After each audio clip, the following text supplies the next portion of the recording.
এখন প্রথম প্রশ্নটি হবে অমুসলিম ভাইদের থেকে। প্রথমে আমার বাম দিকের মাইক, দ্বিতীয়টি বাম দিকের পেছনে, তৃতীয়টা মহিলাদের। এভাবে ঘড়ির কাঁটার মতো আসবে। হ্যাঁ ভাই, নাম এবং পেশা বলুন।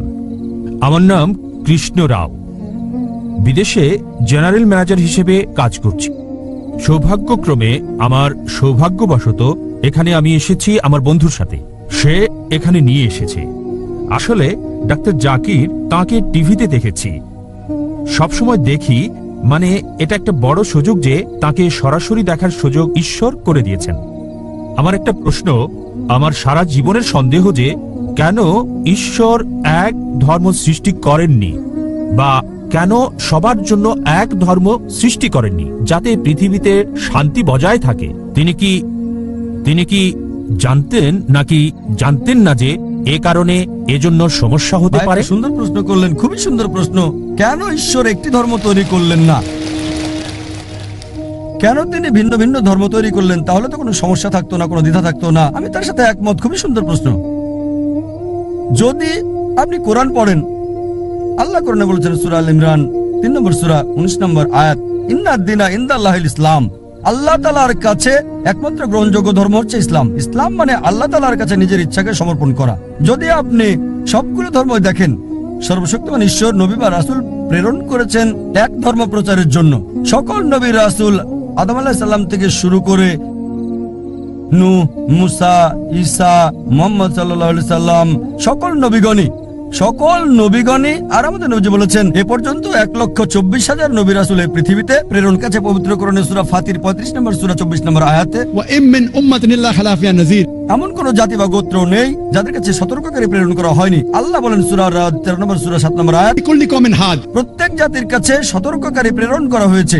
ভাই, সকল নবীগণ যারা এসেছিলেন তারা কেবল সর্বশক্তিমান ঈশ্বরের কাছে নিজের ইচ্ছাকে সমর্পণের কথাই শিখিয়েছেন। মূল কথা যা সকল নবীগণই শিক্ষা দিয়েছেন, একত্ববাদের কথা বলেছেন।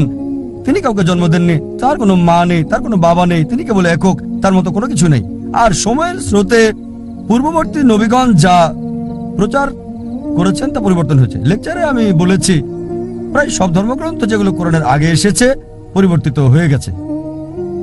আল্লাহ পবিত্র কোরআনে একাধিকবার বলেছেন যদি তিনি চাইতেন তবে সবাইকে আত্মসমর্পণকারী বানাতে পারতেন, মুসলিম বানাতে পারতেন। ভাই, মুসলিম শব্দটাকে ধর্ম মনে করবেন না। ইসলাম শব্দের অর্থ হলো এটা দিন, একটা জীবন ব্যবস্থা, নিজের ইচ্ছাকে সমর্পণ করা। আর মুসলিম মানে এরকম নাম থাকা নয় যে আব্দুল্লাহ, জাকির, সুলতান। মুসলিম হলো যে নিজের ইচ্ছাকে আল্লাহর কাছে সমর্পণ করে। যদি আপনার ইচ্ছাকে আল্লাহর কাছে সমর্পণ করেন তাহলে আমি আপনাকে বলবো মুসলিম। সুতরাং শুধু এই লেভেল দেখবেন না যে জাকির, সুলতান, আব্দুল্লাহ। আরবিতে মুসলিম মানে যে নিজের ইচ্ছাকে সমর্পণ করে। যদি কেউ নিজের ইচ্ছাকে সমর্পণ করে তিনি একজন মুসলিম। সুতরাং সকল নবীগণই শিক্ষা দিয়েছেন যে আমাদের ইচ্ছাকে সমর্পণ করতে হবে। সবাই এক ঈশ্বরের কথা শিক্ষা দিয়েছেন, সবাই তাওহীদ শিক্ষা দিয়েছেন, কিন্তু সময়ের আবর্তে সব গ্রন্থই পরিবর্তন হয়ে গেছে। এই কারণে সর্বশক্তিমান ঈশ্বর সর্বশেষ এবং চূড়ান্ত নবী মুহাম্মদ সাল্লাল্লাহু আলাইহি ওয়াসাল্লামকে প্রেরণ করেছেন, এবং সর্বশেষ ও চূড়ান্ত বার্তা পবিত্র কোরআন। সকল নবী যারা মুহাম্মদ সাল্লাল্লাহু আলাইহি ওয়াসাল্লামের আগে এসেছিলেন এবং সকল গ্রন্থ যেগুলো কোরআনের আগে এসেছিল সেগুলো শুধু সেই সময়কার লোকদের জন্য এসেছিল। কোরআনের 4টির নাম উল্লেখ আছে, তাওরাত, জবুর, ইনজিল এবং কোরআন। তাওরাত হলো সেই ওহী বা ঈশ্বরের বাণী যা মুসা আলাইহিস সালামকে দেওয়া হয়েছিল। জবুর ঈশ্বরের পক্ষ থেকে দাউদ আলাইহিস সালামকে দেওয়া হয়েছিল। ইনজিল হলো সেই ওহী বা ঈশ্বরের বাণী যা ঈসা আলাইহিস সালামকে দেওয়া হয়েছিল। আর কোরআন হলো সর্বশেষ এবং চূড়ান্ত বার্তা, সর্বশেষ ও চূড়ান্ত নবী মুহাম্মদ সাল্লাল্লাহু আলাইহি ওয়াসাল্লামকে দেওয়া হয়েছে। কোরআন আরো বলছে সূরা রাদ 13 নম্বর সূরা 38 নম্বর আয়াতে বলা হয়েছে লিকুল্লি আজলিন কিতাব, প্রত্যেক যুগেই কিতাব দেওয়া হয়েছিল, অনেক কিতাবই নাযিল করা হয়েছিল, কিন্তু সব কিতাব যা কোরআনের আগের এবং সকল নবী যারা মুহাম্মদ সাল্লাল্লাহু আলাইহি ওয়াসাল্লামের আগে এসেছিলেন তারা শুধু সেই সময় এবং সেই সময়ের লোকদের জন্য প্রেরিত। এই কারণে সর্বশক্তিমান ঈশ্বর এটাকে সংরক্ষণ করে রাখেননি। যেহেতু কোরআন হলো সর্বশেষ এবং চূড়ান্ত বার্তা, তাই এটা শুধু মুসলিম বা আরবদের জন্য না, এটা সমগ্র মানব জাতির জন্য। এবং নবী মুহাম্মদ শুধু আরব বা মুসলিমদের জন্য নয়, তাকে প্রেরণ করা হচ্ছে সমগ্র মানব জাতির জন্য। আর এই কারণে তার কথা উল্লেখ আছে বিশ্বের প্রধান প্রধান ধর্মগ্রন্থগুলোতে।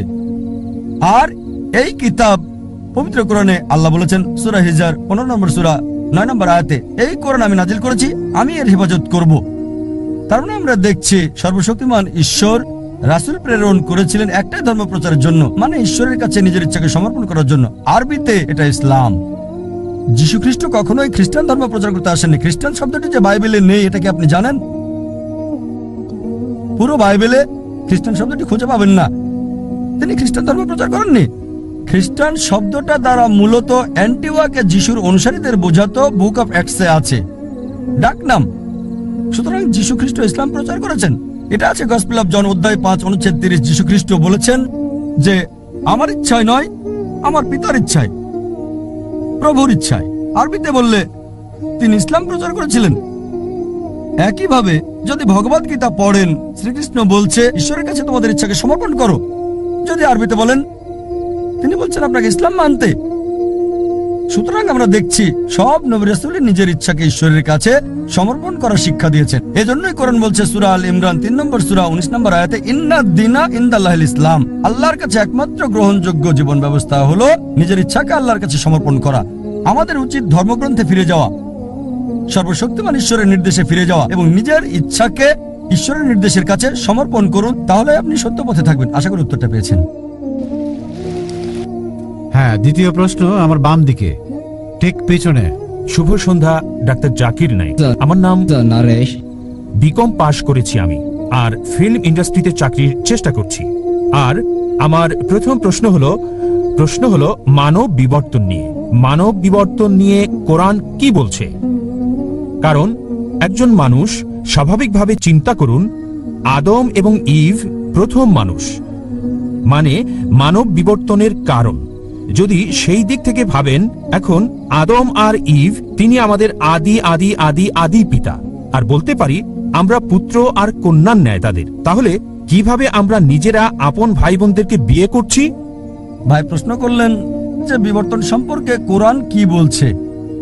আমরা এসেছি একটি কমন উৎস, আদি আদি আদি পিতামাতা আদম ইভ থেকে। তিনি বিবর্তনবাদ সম্পর্কে বলছেন না, এটা সৃষ্টি সম্পর্কে। ভাই আমি একজন মেডিকেল ডাক্তার, MBBS পাশ করেছি। যখন বিবর্তন সম্পর্কে আপনি বলেন বিবর্তন তত্ত্বের, তখন ডারউইনের তত্ত্ব আপনি ভাবতে থাকেন। ঠিক, আমরা বানর থেকে এসেছি। যদি প্রশ্ন এটা হয় তবে আমার ভিডিও ক্যাসেট দেখতে পারেন, কোরআন ও আধুনিক বিজ্ঞান, সেখানে বিস্তারিত বলেছি যে সেই থিওরিটা ভুল প্রমাণিত হয়েছে, ডারউইনের থিওরি। আপনার প্রশ্ন হলো যদি আমাদের উৎস হয় একই আদি আদি আদি পিতামাতা আদম এবং ইভ, তবে কিভাবে আমরা ভাই বোনের মাঝে বিবাহ দেই? এটা আপনার প্রশ্ন। ঠিক, এটা বানরের সাথে সংশ্লিষ্ট না, নয়। এটা বানরের সাথে সংশ্লিষ্ট। বানরের প্রশ্নে কোরআন এবং আধুনিক বিজ্ঞান দেখতে পারেন। আল্লাহ বলেন পবিত্র কোরআনের সূরা হুজরাতের 49 নম্বর সূরা 13 নম্বর আয়াতে, يا أيها الناس إنا خلقناكم من ذكر وأنثى وجعلناكم شعوبا وقبائل لتعارفوا إن أكرمكم عند الله أتقاكم إن الله عليم خبير। হে মানব জাতি, আমি তোমাদের সৃষ্টি করেছি এক জোড়া পুরুষ এবং নারী থেকে। আদম এবং ইভের কথা বলছে, আল্লাহ তাদের শান্তিতে রাখুন। হে মানব জাতি, আমি তোমাদের সৃষ্টি করেছি এক জোড়া নারী এবং পুরুষ থেকে, এবং তোমাদেরকে বিভক্ত করেছে জাতি ও গোত্রে, যাতে তোমরা একে অপরকে চিনতে পারো, একে অপরকে মন্দ বলবে না। আল্লাহ তাআলার কাছে সেই বেশি সম্মানিত যার তাকওয়া বেশি, খোদাভীরুতা আছে। এবার আপনার প্রশ্নে আসি, যদি আমরা একই উৎস আদি আদি আদি পিতামাতা থেকে আসি, তবে কিভাবে আমরা ভাই বোনদের বিয়ে করছি? এখন বিজ্ঞান আমাদের বলে যদি আপনি আপনজন ভাই বোন বিয়ে করেন তবে জেনেটিক সমস্যাটা খুব বেশি দেখা দিতে। এ কারণে ইসলাম সহ অন্যান্য প্রধান ধর্মগুলোতেও আপনজন ভাই বোনের মধ্যে বিয়ে করাটা একেবারে নিষিদ্ধ। আপনজনকে বিয়ে করা এটা নিষিদ্ধ। কোরআন বলছে সূরা নিসা 4 নম্বর সূরা 22, 23, 24 নম্বর আয়াতে বলা হয়েছে তোমাদের জন্য বিয়ে নিষিদ্ধ তোমাদের মাকে, তোমাদের ফুফুকে বিয়ে করতে পারবে না, তোমাদের খালা, আপন বোনকে বিয়ে করা বৈধ নয়। এভাবে আপনদের নাম বলা হয়েছে, একেবারে রক্তের কেউ। এটা কোরআন নিষিদ্ধ করেছে, অনেক ধর্মই নিষিদ্ধ করেছে। এবার চলুন আত্মীয়দের মাঝে বিয়ে করার বিষয়ে একটু জেনে দেখি। এটা ইসলাম নিষিদ্ধ করে না। তৃতীয়, চতুর্থ, পঞ্চম স্তরে অধিকাংশ ধর্ম নিষিদ্ধ করে না, কিন্তু কিছু ধর্ম আপন চাচাতো ভাই বোনের মধ্যে নিষিদ্ধ করেছে। বর্তমান সময়ে বিজ্ঞান আমাদের বলে যে যদি আপনজনদের মধ্যে বিয়ে হয় তাহলে ভাই বোন, ফুফু, খালা, জেনেটিক সমস্যার সম্ভাবনা অনেক বেশি থাকবে।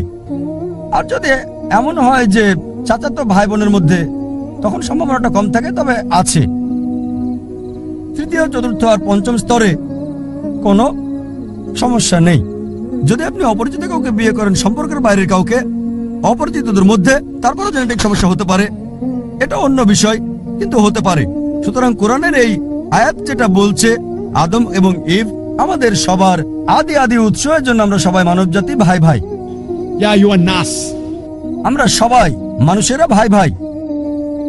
এই মানবতার ভাই ভাই হিসেবে যদি নিয়ম মেনে বিয়ে করা হয় তাহলে কোনো সমস্যা নাই।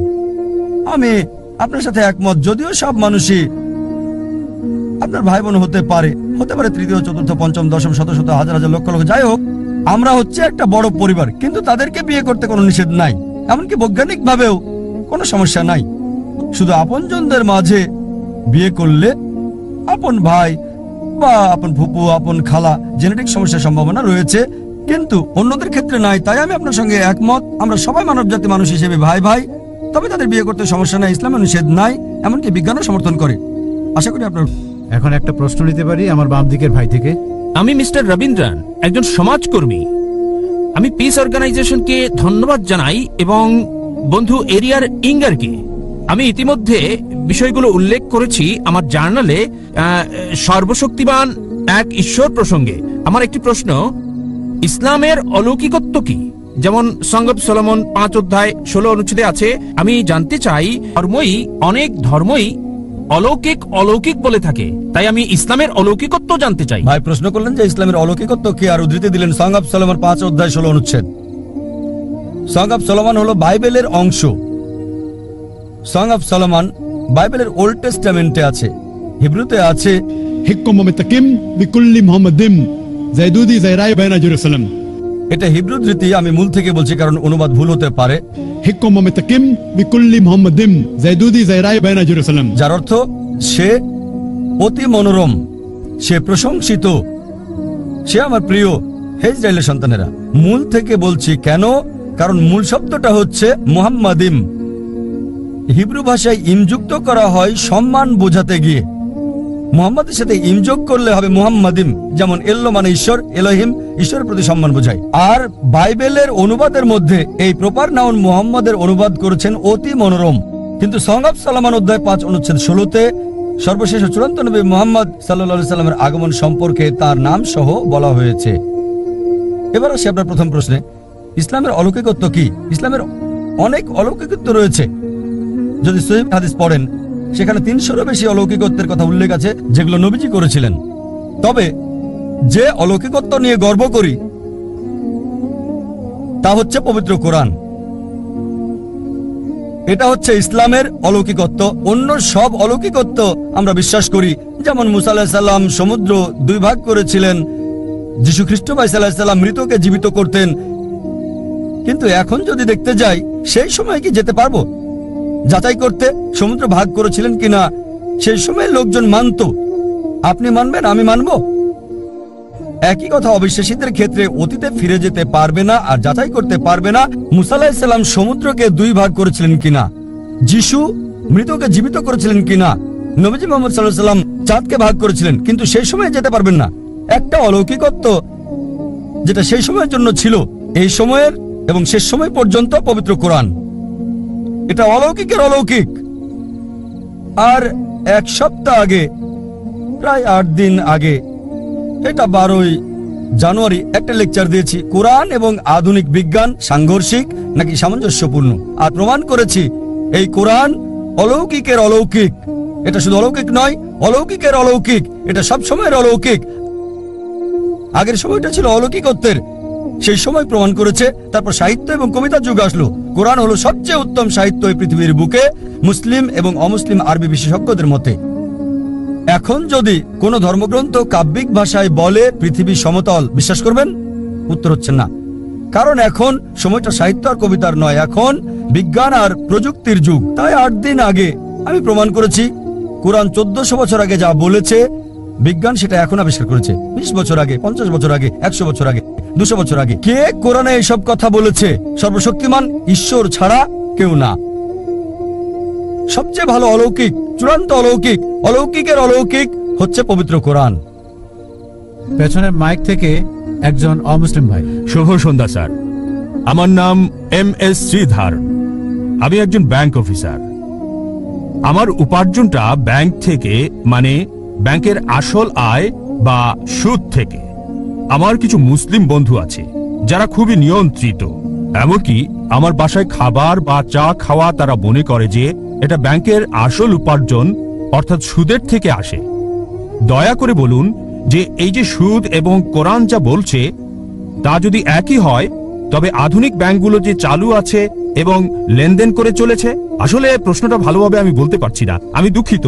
আমি ব্যক্তিগতভাবে পেশাগত অনেক সমস্যায় আছি, মানে লেনদেন বা আমার মুসলিম বন্ধুদের সাথে টাকা পয়সা লেনদেন করা এসব বিষয় নিয়ে, কারণ তারা বলে এটা সুদের সাথে সংশ্লিষ্ট। দয়া করে বিস্তারিত বলবেন। ভাই একজন অমুসলিম ব্যাংকে চাকরি করেন আর প্রশ্ন করলেন যে মুসলিমরা কেন এত কঠোর, তার বাসায় আসে না, কারণ তার উপার্জনটা হচ্ছে সুদের। আর ইসলাম সুদের ব্যাপারে কি বলে? এক্ষেত্রে তিনি টাকা পয়সা লেনদেন করতে গিয়ে খুব সমস্যায় আছেন। ভাই, আরবি শব্দ হলো রিবা। রিবা মানে সুদ এবং অতিরিক্ত আদায়। কিছু লোক মনে করে যে রিবা দিয়ে সুদ বোঝায় না, আসলে সুদ এবং অতিরিক্ত চার্জ দুটোই বোঝায়। সুদ মানে ডিকশনারি অনুযায়ী টাকা উপার্জন, টাকা ধার দেওয়ার মাধ্যমে। চক্রবৃদ্ধি মানে হলো অতিরিক্ত ধার্য করা সুদ, এবং চক্রবৃদ্ধি সুদ উভয়ই নিষিদ্ধ। কোরআনে এই রিবা শব্দটি কমপক্ষে 8 বার উল্লেখ আছে। সূরা আল ইমরান 3 নম্বর অধ্যায় 130 নম্বর আয়াত, সূরা নিসা 4 নম্বর অধ্যায় 161 নম্বর আয়াত, সূরা বাকারা 2 নম্বর অধ্যায় 275 নম্বর আয়াত 3 বার, সূরা বাকারা 2 নম্বর অধ্যায় 276 নম্বর আয়াত, সূরা বাকারা 2 নম্বর অধ্যায় 278 ও 279 নম্বর আয়াত। আমি শুধু শেষ আয়াতটা বলছি, সূরা বাকারা 2 নম্বর অধ্যায় 278 ও 279 নম্বর আয়াত, যে যদি তোমরা চক্রবৃদ্ধি সুদ এবং সুদ পরিত্যাগ না করো তবে যুদ্ধের ঘোষণা করো আল্লাহ এবং রাসূলের প্রতি। সুতরাং যে সুদ দিল বা সুদ নিল সে যুদ্ধের ঘোষণা করছে সর্বশক্তিমান ঈশ্বর আল্লাহ এবং নবীজি মুহাম্মদ সাল্লাল্লাহু আলাইহি ওয়াসাল্লামের সাথে। এটা হচ্ছে ইসলাম ধর্মে বড় গুনাহগুলোর মধ্যে একটি, জঘন্য অপরাধের একটি।